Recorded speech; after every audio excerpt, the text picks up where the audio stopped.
Здраво, јас сум Калија Димитрова, а вие слушате Медуза Токс, феминистички разговори за преживувањето, живењето и процутувањето. Денес на Медуза Токс зборуваме за мајчинството, но се разбира од медузин агол.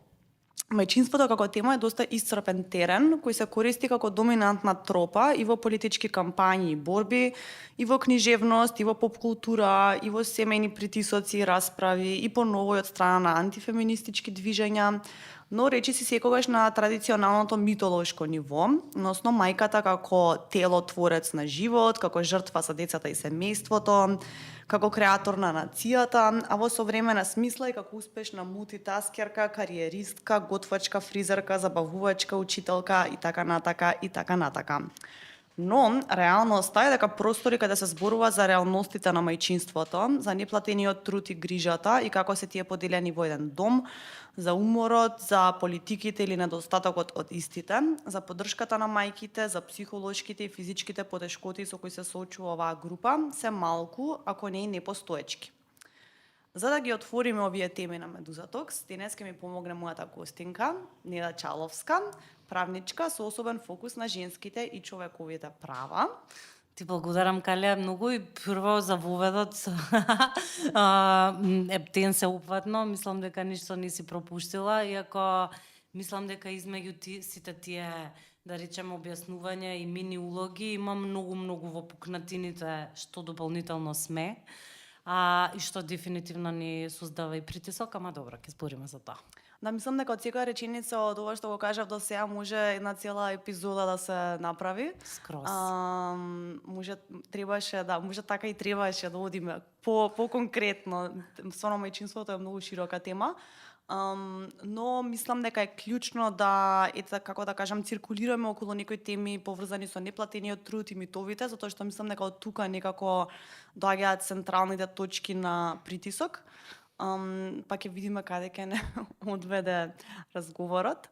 Фала ти што ја прифати оваа покана. Да, искрено секогаш со задоволство зборам на темата, заради тоа што ние кои што сме станале мајки, а претходно да речеме сме биле апсолутно посветени претходно, не знам, на образование, па после образование, нели на работа и така натаму, многу ни е важно да го прифатиме овој наш идентитет и заради тоа зборувам дека, например, мајчинството не ме прави, да речам, помалку феминистка, напротив, многу повеќе, заради тоа што сваќам всушност дека сега има уште една многу голема категорија на жени на кои што вистински им треба поддршка, а кои што на некој начин само во себе го пуштаат тој крик за помош и се буквално ограничени со многу стереотипи и секакви родови правила, заради тоа дека ние мораме се сами да поднесеме. И заради тоа сметам дека секоја ваква мала шанса ми е некаков начин да упатам порака дека не е така, значи мораме да почнеме да ги менуваме работите и мораме да почнеме да ги делиме обврските во домот, заради тоа што навистина мислам ќе бидам и брутална, ние веќе имаме жени кои што се самоубиваат, и мораме овие канали да ги употребиме за да ги поддржиме овие жени, за да испратиме порака дека не се сами, дека сме тука за поддршка, заради тоа што мислам дека бројот само ќе се зголемува и всушност мораме тоа да го превенираме некако. Не знам дали има некои митови кои што особено лошо ти имаат влијаено или некои реалности за кои што би сакала да беше подготвена пред да станеш мајка? Па, например, прво и во самата бременост сакав да бидам подготвена за тоа дека не може да се случат различни ситуации и да ти се искомплицира бременоста, што мене, например, ми се случи, да речеме во последното 3 месече, и кои што исто така многу негативно ти влијаат од аспект дека, еве сега ти како жена сепак не си успеала да ти биде нормална бременоста, значи телото на никаков начин ти потврлило. Што после од разговори со многу жени сум слушнала дека во принцип влијае на понатаму да, например, мораат да дојат. Као еве сега, имав ја проблеми во бременоста, дури, например, ако се случи да порано го родиш бебето и така натаму со сите компликации што искачаат, мајките се тотално неинформирани за ова затоа што тоа е многу тешко, значи дека детето останува во болница, не можеш да го видиш, буквално си отцепен од него. Мислам, треба да ги знаеме овие работи. Не можам да се согласам со луѓето, ама така ако информираме, не знам ние си посакуваме, не. Значи ние мора да бидеме информирани од самиот почеток. Значи гинеколозите треба да ни објаснат што може да ти се случи, кои се сите негативни аспекти. Ако се случи предвремено пораѓање, каква ќе биде целата постапка. Нема врска, ете јас си поминав до крај, така што на време ги родив и двете деца, меѓутоа и во двата случаи ми се случи истиот проблем и тоа никако ме натера, особено првиот пат, да мислам добро, сега као си потврли, иако во себе, длабоко во себе знам дека не е така, меѓутоа сепак нешто има во позадина, нели, што ти зборува. Сега као не успеа, значи, да ти биде супер бременоста, малку ти потврли телото, да, гласот на народот од позади, и сега дека, ајде сега мора да доиш. И апсолутно мислам дека не знам што не дадов од себе, да детето ми биде на ексклузивно доење и во тоа не успеа. Што од сегашна перспектива сваќам дека е тотално окей, е тотално нормално, има многу жени кои што не викам дека не треба значи да се дои, меѓутоа притисокот е огромен. И веќе ако е толкав притисокот од општеството дека ние мора да доиме, дека тоа нели е толку добро за децата, што е во ред, прифаќам и сум за тоа, меѓутоа мора тогаш во исто време и да бидеме подготвени. На никаков начин има сега некои не знам бесплатни курсови, меѓутоа жените се неинформирани. Не може жена сега од рурална средина да дојде тука на еден курс месечно што се прави, например во Скопје. За другите градови не сум ни сигурна дека постојат. И тој притисок и на крај пак ние си го земаме, ако не се случи тоа, затоа што сме без никаква едукација, пак ние си го земаме на нашите плеки. Сето тоа се некакви минуси со кои што ние продолжуваме да живееме и кои што сериозно ни влијаат на самодовербата и сериозно ни влијаат на психолошката состојба. Така што ова ме потсеќа на една ситуација што мислам дека влегува во овој домен за колку е важно да си подготвен за одредена нели промена животна, како што е мајчинството. На Медуза објавивме еден текст за акушерско насилство кој што беше доста како да кажам, беше доста мислам како прво не беше темата доста отворена пред тоа да го направиме, вклучуваше сведоштво од над 100 жени, и стварно беше тежок за читање, но меѓутоа беше важен за отварање на тој простор. И се сеќавам дека меѓу другото имаше коментари од типот вие феминистките сакате да ги одвратите жените од идејата да станат мајки и слично, што беше мислам, стварно беше жалосно да се прочита нешто такво, затоа што ако ништо друго на тој начин мислам, тоа е борба за правата на мајките, не е никакво одвлекување, него е нели борба за подобри услови за баш оние што се загрижени нели за мајките, семејствата, децата и слично. Треба да водат таа борба, но тоа не се случува и баш ги гледаме како тие буквално антифеминистички настроени струи едноставно некако као да ги користат мајките, а на никаков начин не се борат за да се подобрат условите во болниците, да се отвори простор за ваков тип на теми какво што отвараме јас и ти сега. Апсолутно се слагам и тоа цело време викам, ние на пример ако не видиш на улица, сме едно типично 4-члено семејство кое што во секаков простор ќе биде одобрено. Не сме типично зашто немаме машко дете, еден голем минус, не. Се шалам, меѓутоа во нашата суштина, значи по форма да сме, меѓутоа во нашата суштина ние како, да речам, основна вредност, всушност тоа е нашата традиционална вредност, можам да кажам, е родовата еднаквост.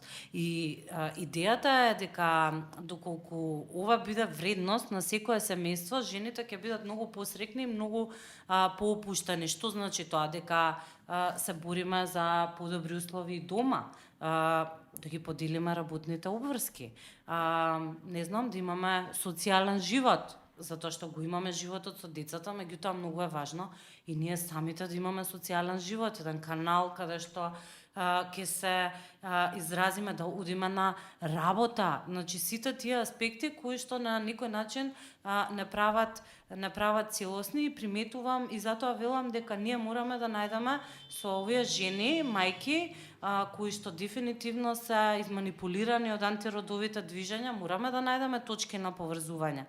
Јас сум разговарала со жени откако ние ќе разговараме, ева например имаше пред 2-3 години, можда и повеќе беше, во однос на породилното отсуство. И се бараше, жените бараа генерално да биде 2 години. И кога всушност седнавме сите заедно на маса и разговаравме дека нека биде, например, нека биде подолго, ама и мажот да може да земе, например, нив никогаш не им текнало дека всушност и мажот може да земе родителско отсуство, дека тоа е негова обврска, заради тоа што и децата се негови и така натаму. Мислам дека пополека доколку се гради однос и доколку не дозволиме, значи ова да не раздвои, мислам дека на сите жени ќе им стане јасно дека всушност се бориме сите заедно за едни подобри услови и на бремените жени, и на мајките, меѓутоа генерално и на родителите. Заради тоа што и мажите, ако се вклучат и се помалку на работа и од нив не се очекува цело време нели они да го носат левот дома, мислам ако се направи конечно таков еден баланс, ќе имаме многу поздраво општество и многу посрекно општество. И овој аспект на родовата еднаквост, мислам дека треба да се користи буквално секоја прилика каде што можеме да влијаеме и да објаснуваме, да го правиме тоа.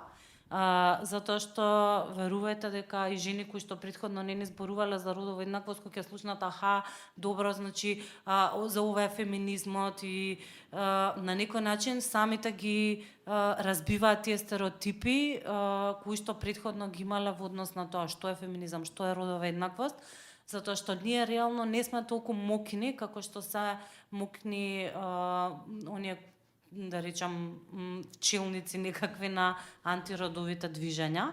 И затоа ние всушност мора тој човечкиот момент да го задржиме, зашто тоа е наш плюс. И да ја користиме секоја прилика за разговор со жените, за некакво не освестување, тие се многу свесни за ослободување. Да, апсолутно. Мислам дека понекогаш не е потребно да се заглавуваме во терминологија, всушност зборуваме за многу секојдневни, многу човечни, многу ранливи аспекти на нашето живење со кои што можеме сите да се поврземе. Треба буквално да работиме на тоа, да видиме во кои точки сме слични и како можеме една со друга да си помагаме нормално за да си ги подобриме животите. Толку е едноставно. Меѓутоа, драго ми е што навлеговме во темата на мажите. Мажите, татковците и така натака.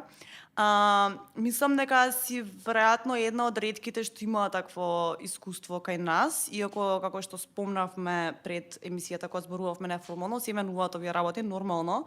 Меѓутоа статистиките уште велат дека жените од прилика 3 пати повеќе време поминуваат во неплатен труд во домот, а истовремено мислам дека ни мора секогаш да збориме за статистики. Јас имам слушното Па барем неколку анегдоти од мажи кои што земале породилно отсуство и биле исмевани на работа или од другарите и слично. Дури знам една таква анегдота за човек што заради тоа исмевање си го одземал на сам себе правото и се вратил на работа порано од што планирал, затоа што не можел да го издржи тој терет на исмевање на неговата машкост, така што апсолутно се уште живееме во култура каде што се гледа едноставно многу помалку се зборува за родителство, многу повеќе за мајчинство како некој магичен биолошки процес што нас од небо ни паднал и татковците едноставно се неснајдени во таа улога, барем на почетокот, мислам правиме да бидат културолошки. Па да позборуваме малце за оваа тема што јас најмногу сакам да ја заокружам како ти помагали машти по дома. Леле никако. А јас дури еднаш, ете, го работам ова толку години и прилично сум свесна, и пред некое време го потребив изразот, значи толку ми помага Раде, а и онака се фаќам што зборуваш, значи, ама нема врска. Многу е важно да си ги уловиме овие стереотипи, затоа што реално цел живот ги носиме, цел живот ги слушаме и да си работиме на тоа, ама генерално и пак формата не е толку важна.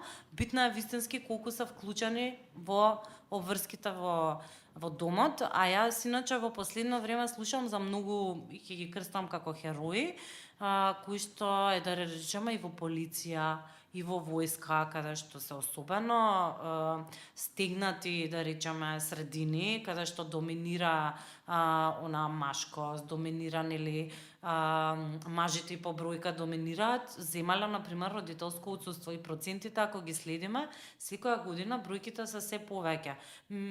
Мислам, стварно, ако искочиме во парк, ќе видиме дека има веќе многу повеќе татковци, односно машки родители кои што се грижат за децата и мислам дека е време ова да се го нормализираме. Значи тоа е тоа што всушност би требало да биде традиционална вредност во едно семејство, односно поделбата на обврските треба да биде традиционална вредност, заради тоа што, пак ќе кажам, и они си се родители, не сме ги направиле тие деца број еден сами. Второ, да речеме, има и секоја чест, секогаш викам, за мене се хероини самохраните мајки или еднородителските семејства, ама пред некој ден гледав клипче дека уствари можеш да бидеш и самохрана мајка или еднородителско семејство кога си во пар и како уствари мажов си јаде на страна, а женава се грижи за 3 деца и стварно во принцип и многу семејства каде што има двајца функционираат како едно родителско семејство и тоа е нешто што никогаш не сум го замислувала за себе, ниту можам да го прифатам и ја користам секогаш, секоја прилика, па дури и по цена да некој ми откаже другарство, или да се случи некаков конфликт, секоја прилика ја користам, кога ќе видам таква ситуација, да зборам со жената дека на некој начин може сама да си помогне од аспект со разговор или само да, не знам, да направи тест, да ги даде обврските и така натаму, чисто да почна да го вклучува мажот, иако се согласувам, Калија, дека во многу случаи тоа е прилично невозможно. Заради тоа што они се навикнати дека ние треба за тоа да се грижиме, ние треба се што е поврзано со децата и не се само децата, туку се родителите, па имам чувство дека веќе до трето колано ние треба да се грижиме за луѓе за семејство во кој останал болен, кој останал неподвижен, децата. Да, целиот склоп на активности поврзани со грижа. Апсолутно целиот склоп. И ментален товар, што треба да се направи, кога треба да се направи, списоци и слично. И во ред можеби мажот нешто ќе направи логистички, но жената е таа што размислува како, кога, што и слично треба да се изврши од сето тоа. Неверојатно е колку многу обврски има едно семејство. Значи зборам административни, едно семејство треба стварно да се гледа како една мини компанија. Затоа што стварно треба ти да извадиш пасош, па лична карта, па извод за матично, па треба во банка да отидеш, па нели децата да се однесат во градинка, да се семат од градинка, па сега се носат на милион активности. Значи она буквално мини компанија со евенти, со се, и ти си всушност главната менаџерка која што е прилично без тим. Во повеќето случаи, значи јас имам тим, ние со Раде сме буквално тим, имаме поделени обврски, меѓутоа тоа стварно е многу ретко. Иако веќе кажам пак се почесто го гледам и многу повеќе ме радува, ама време е да збориме и за предрасудите со кои што се соочуваат мажите. Точно е, тие можат дури се измевани на работното место. Ама имам чувство дека не толку им е гајле, заради тоа што знаат дека пазарот на трудот е многу поотворен за нив. И ќе најдат работа, дури да бидат, и мислам дека и затоа се некако попуштани кога се работи за грижа за земање, не знам, боледување и така натаму, додека ние како жени кои што сме одлучиле на некој начин да се посветиме и на работата, наспроти оваа компанија што водиме цело време, не сум сигурна, сме многу поисплашани дека ако во исто време си ги искористиме работничките права кои што ни следуваат по закон, како што е боледувањето и така натаму, дека ќе има за нас место на пазарот на трудот и дека дури да, не знам, добиеме неосновано отказ, толку можеме лесно како нив да најдеме работа. Не, мислам дека жените се прилично стигнати и тоа уште повеќе им создава притисок. Па добро, да, мислам дека тука доаѓа фактот што ние сме тие кои што се соочуваме со ситуации кај што на интервју на работа не прашуваат дали сме во брак, дали планираме, каква ни е, не знам, кои ни се плановите за имање, немање деца, зашто како жена очекува дека ти повеќе ќе зимаш отсуство од работа, ако не знам се разболи детето и слично, а мажите едноставно дека кариерата има се уште него дека кариерата има на прво место и дека едноставно, не знам, домот го менаџира жената, така што нема да отсуствуваат од работа и слично. Мислам, само ретко се случува, не ретко, јас не сум слушнала маж на интервју на работа да добива такви прашања, или пак да не добија работа затоа што очекуваат со партнерката или жената дете. И јас воопшто не сум слушнала, мислам, можеби ако се зема повеќе сега од страна на мажите родителско отсуство или ова сега што се планира ако стане стварно право, минимум 3 месеци само мажот да користи, можеби ќе почне да биде, ама сега за сега воопшто не. Значи, они се многу поопуштани кога се работи за вработувањето и за самото работно место, споредано со нас. И затоа мислам да го искористиме ова за да нели повеќе се вклучат во работните обврски и полека да почнеме да ја менуваме свеста.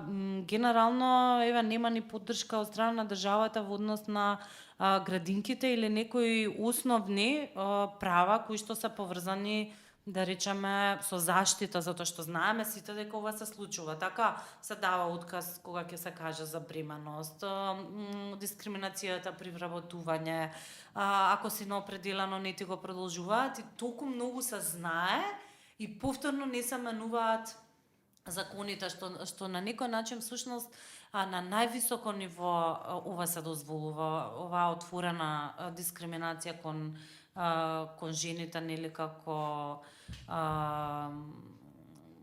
со идејата дека тие ќе бидат, нели, сопруги, мајки и така натаму, а не дека секоја жена сака тоа да биде, мислам да се разбираме. И мислам дека е редно време веќе да се обединиме како родители, како жени, како мајки и навистина веќе да го решиме ова прашање, заради тоа што станува се поотворена и поотворена дискриминацијата и многу почесто се случува. И јас стално велам, например, породилното, и тоа не е породилно отсуство, значи е родителско отсуство, и тука мислам дека и терминологијата понекогаш придонесува за некои работи дополнително да останат во тие рамки стереотипни. Стално велам, еве, например, ние не можеме да работиме дополнително како жени за време на додека ни тече родителското отсуство. Значи, дополнителна работа, ако ти додека си работела, например, си имала, не можеш тоа да го правиш, како они да не плаќаат нас за 24 часа, а не плаќаат само за 8 часа, колку што ти си била платена додека си одела на работа. Работно време, да. Платете ме вие мене за 24 часа. Колку што е реално работата. Да, колку што е реално работата, а споредено со тоа, мажите што, поради тоа што не зимаат родителско отсуство и си се на работа, дополнително можат и дополнителен приход да си остваруваат и нивната економска позиција дополнително се зајакнува. Така што и третиот аспект многу важен би ги кажала градинките. Значи не можам да сватам како ние се уште например имаме само 40% општини каде што има градинки, тудека европскиот просек е например 95% и тоа и се бара од нас и всушност системот буквално те бутка и те турка во тоа ти да останеш неактивна и да се грижиш за децата. И дополнително, например, влијае што жени кои што се невработени не можат да ги запишат своите деца во градинка. Па како ќе бара работа, како ќе иде на интервјуа и така натаму. Значи системот буквално те бутка. Да, некој ќе рече, ама можат да ги запишат, ама предност имаат вработените жени, ама сето тоа е во ред. Ама каде е времето што ти треба да го посветиш и за да најдеш работа, за да отидеш на пробна работа и така натаму. Така што самиот систем е многу дискриминирачки и само ја потврдува всушност она улога која што се очекува од жената, дека треба да биде само мајка и домакинка. Ти секако насекаде ја имаш жената во улога на мајка и нормално е дека сакаш да ја поддржиш темата и да зборуваш на темата, заради тоа што гледаш дека на овие жени не само што не им е лесно, него им е лошо. Значи им е лошо од аспект на психичкото здравје, им е лошо од аспект на економската зависност, им е лошо од аспект на ограничувањето на слобода на мислата во семејствата и така натаму, па дури може да се случи многу лесно да си и сведочела и семено насилство, за родово базирано насилство нема да зборам дека сите тоа на некаков начин го чувствуваме во срединава кај што живееме. Така што за тоа велам дека не мора да сме остварени, ако тој термин стварно не го сакам. Да, лош термин. Да, катастрофа. Не мора да сме мајки. Да, не мора да сме мајки. Или пак од друга некоја група, за да ние се бориме. Или жени. Да, апсолутно, не мора ни да сме жени. Напротив, еве, јас ќе го кажам примерот со мојот партнер. Јас него го запознав веќе како феминист. И тоа сакам да те прашам, затоа што мислам дека многу често тука има и некој товар исто така што пак паѓа на жената, така сега ние треба да си ги редуцираме нашите партнери, дечковци, мажи, што и да е. Да. Како да не е тоа нивна обврска. Нивна обврска или меѓу себе нека се едуцира. Еј, тоа би сакала од негде да го дзиркам. Не, он например си беше од страна на мајка му. Бил вклучуван уште од најмала возраст, па не стварно.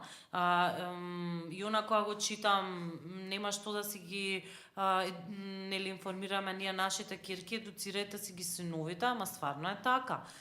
Мислам, од семејството си тргнува, она го вклучувала за на неа да ја помага, си го вклучувала, не знам, јадење, пружање лишца, перење, чистење и така натаму. Значи, од аспект на работните обврски, тоа дефинитивно можам да кажам се подготвен и си бил подготвен. Од аспект на родовава димензија, од самото гледање на улогата на мајка му во семејството и фактот дека ете и он сака малце еднакво, да речеме, да гради некакво Па различно. да, мислам, тоа е нормално, Ср- мислам, секоја здраворазумна особа гледа како тоа е во бенефит и кон мажите. Иако, нели, можеби не е толку очигледно на кој начин е така. Меѓутоа, штета е, мислам, не е штета, туку не може да се очекува дека оваа обврска би паднала единствено на семејствата, затоа што тоа е како лотарија, едноставно не знаеш во кое семејство ќе се родиш и како ќе бидеш Апсолутно, едуциран и да. едуцирана, и затоа мора да се, нели, разговара како на институционално ниво да се вклучат овие теми, не знам, што ги спомнавме, неплатен труд, грижа, поделба на обврски, родова еднаквост и Па, слично, за да очекуваме по сеопфатен прогрес општествен, да така да го наречам, а не изолирани случаи благодарение на посветени мајки, девојки, жени, ќерки, сестри. апсолутно, да. Мислам, треба да биде системски, ама јас себе за претходно набројав колку самиот систем нас не дискриминира, а претходно ти викаат, нели, роди, супер, мајка, ама после буквално си оставена на улица. Значи, буквално си оставена на улица и ние системите за поддршка што ги имаме си е соба за доење јаде, што си постои на Facebook, каде што жени ве прашуваат за било какво стварување на права. И заради тоа мислам сега дека е време работите да почнеме малце посериозно да се организираме. А ако не знам, еве ме прашуваш, пошто сум ти во емисија. Мислам дека треба со едукација за родовата еднаквост да се почне од градинка. Значи јас ја слушам кирка ми секој ден како она доаѓа со тоа дека не знам нејзино другарче не можело да ја прави репче затоа што он бил машко, машките на пример исто не го носат тоа, мамо ова не е за женско, ова е за машко, сега дури почнува, мислам, она има неполни 4 години. Јас буквално во ниту еден момент не сум ми ги наметнала овие работи, напротив, со секакви играчки си играла, што значи дека она веќе тоа го учи од друга средина, тоа е градинката. Ние мора да почнеме уште од градинката. Заради тоа што они веќе си создаваат концепт на подвоеност и тука ги учат тие родови улоги. И да, некои викаат образование, иако јас си го викам образование за родова еднаквост, мислам сексуалното образование, некои се спротивставуваат во шесто е доцна. Да, Значи, скроз. шесто оделение е доцна. Дај да почнеме уште стварно уште од градинка да почнеме да ги едуцираме за тоа дека секој може во секаква професија да се најде, дека нема машка, женска облека, дека сето тоа е еден концепт стварно кој што ни е наметнати и замислен и ова се од причина заради да највеќе си ги оствариме своите потенцијали и стварно да имаме едно малце подобро општество, мислам дека стварно можеме. Не стварно. Не бараме многу. Да, не бараме многу воопшто, него да си бидеме среќни. Не сум каде да одам од овде. Не, апсолутно не да се сложувам. Ме интересира дали од твоето искуство имаш искусено некои системи на поддршка измеѓу овој некој чуден јавно приватен простор кој што не биле маскирани како вина, бидејќи мислам дека и тука тоа многу се случува. Нели сите тие совети, пријателски, секакви се некако замаскирани за пак да ти направат некој чувство дека едноставно не си добра мајка. Искрено, да, некако те води животот да некој, да речеме, од каде што си очекувал, не ти дал никаква поддршка, ама за тоа се отвараат многу нови лица. И повторно тоа е во неформални кругови. И како што кажав, прилично разговори кои што на некој начин ме освестиле, меѓутоа и јас влијала понатаму да освестувам од аспект на тоа дека не мора да сум совршена, во принцип дека нема ни да сум, никогаш. И колку порано го сватиме ова, толку подобро. Ама се бара од нас, апсолутно се слагам, и јас буквално ги имам веќе ставено на хајд сите оние кои што ми кажуваат дека може да се вежба и може да се биде совршено. Значи се тоа тргнав и ставив, буквално се откажат од сите тие групи кои што негативно ми влијае. Наспроти тоа, сега на пример си разговарам со жени кои што гледам дека воопшто не се срамат, не знам, не средени да отидат или да се збори за тоа дека денеска едва станав од кревет, или дека не знам, не успеав да завршам се на работа, го донесов детето. Значи сите оние жени што ги менуваат на некој начин, тие ги поместуваат тие ѕидови кои што ги имаме, дека мора да бидеме во совршената улога, и тоа цело време им го зборам и на другите мајки, жени, дека светот се менува. Мислам, сакале ние или не, короната многу позитивно влијаеше на тој аспект. Мислам дека да почнеме да работиме од дома, дека можеме да повеќе да функционираме, не го губиме на времето да отидеме на работа, ги земаме децата со нас на состаноци, не изгледаме добро, затоа што реално општеството ти вика ти мораш без разлика на се исто да изгледаш добро, кога ќе се појавиш ти на состанокот, мора да си супер средана и така натаму, затоа што мажот до тебе нели ќе биде, пошто реално него го спремала дома една жена, а тебе една жена му пеглала кошула. Да, му пеглала кошула, па како да не изгледа он прекрасно, да не е спремен, додека она го пеглала, он нели си читал за состаноков, си се спремал, а ти реално треба да изгубиш време за спремањето, треба да ги спремиш децата, и трето, треба исто така да бидеш спремна за некаков состанок или така натаму, и гледам дека всушност не треба ништо од ова да е така. Апсолутно. И гледам дека жениве веќе пополека сваќаат дека воопшто не треба, дури да сум неспремна, значи кажуваат ја ќе придонесам сега колку што можам, ама јас стварно не успеав, имав работни обврски дома, затоа што и тие се работни обврски.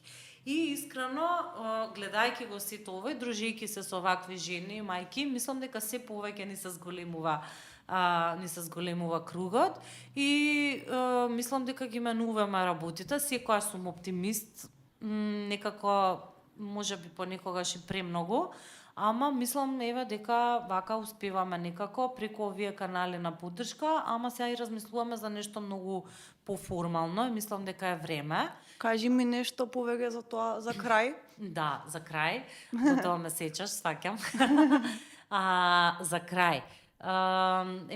Еве размислуваме на пример да се некако формално само организираме во здружение, кое што меѓу другото особено би обрнало внимание на ова, и конечно да отвориме и една како SOS линија за жени, каде што буквално за сите аспекти ќе може да се јават, и психолошка поддршка, значи бремени жени, жени кои што само што станале мајки, меѓутоа и татковци секако, значи родители генерално, да има една родителска организација каде што и други ќе бидат апсолутно добре дојдени, Халија особено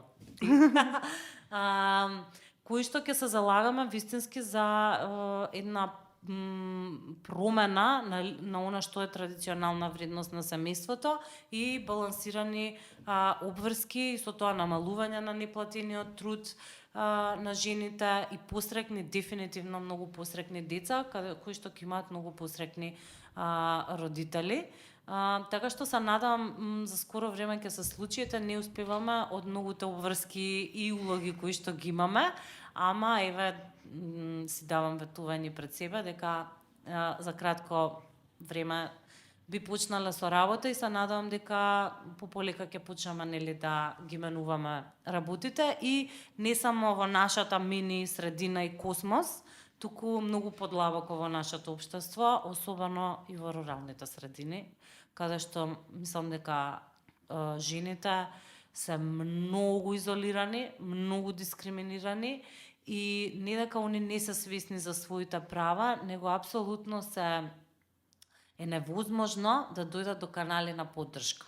И затоа всушност таму им и треба да работиме. А и секако не се само урбани журналисти, ние сме со многу идентитети, таму се со многу идентитети, кај се жените со попреченост, па жените кои што се грижат за деца со попреченост и така натаму, значи сме многу и треба конечно да се собереме. Па добро, фала ти Неда што работиш на тоа, меѓу другото. Фала ти што многу отворено и искрено му пристапи на овој разговор. Медуза е тука да служи како нека платформа која што пробува на некој начин да ги баш обздани тие точки на поврзување, макар и во дигиталниот простор, но јас верувам дека од не знам, од јазикот, разговорите, диалозите, потоа се прават некои по опипливи материјални нешта. Така што продолжуваме со оваа борба. Фала ти многу што ме покани, се надевам не зборев премногу. Збори премногу, ни треба тоа. Чао! Чао.